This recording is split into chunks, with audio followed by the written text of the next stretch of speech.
in the month of January, I read 5 books, so let's talk about it.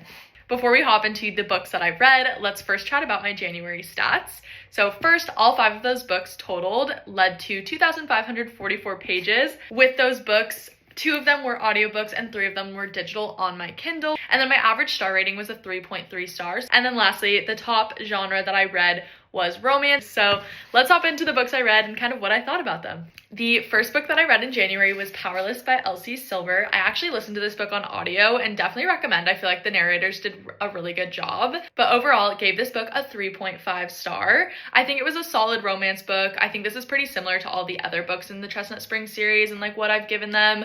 The next book that I read in January was Twisted Love by Ana Huang, and I know this book has been viral for a very long time here, so it was about time that I actually dove into this series and read it.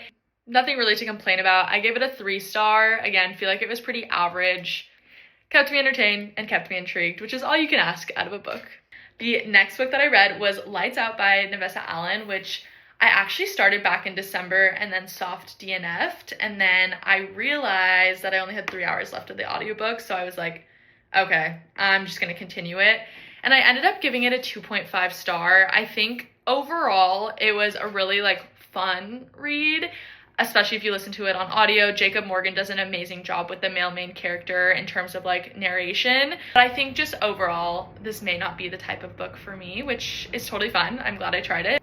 The next book I read was 11/22/63 by Stephen King. This is what I really wanted to surround my January on. This was the book I wanted to read in January, and I'm really glad I did it. I gave this book a 4.5 stars, and it was an amazing read. I would highly recommend this book. Even if you've never read Stephen King before in your life, this is a great one to start with. I know, I'm saying that and it is this big, but it really is just magical realism type of vibes. The concept is such an interesting concept, and it's something that's a little bit out of my comfort zone reading wise, but I'm really, really glad that I picked this up. I do think that it could be one of the top reads that I have in 2025, and it's only January.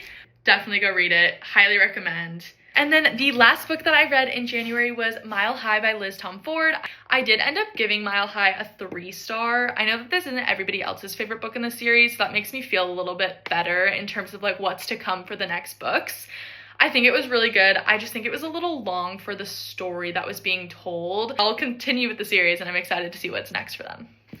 But those were all of the books that I read in January. Super excited to see what comes in February. And the only thing I'll leave you off with is go read this book, add it to your 2025 TBR, and with that, have a great day.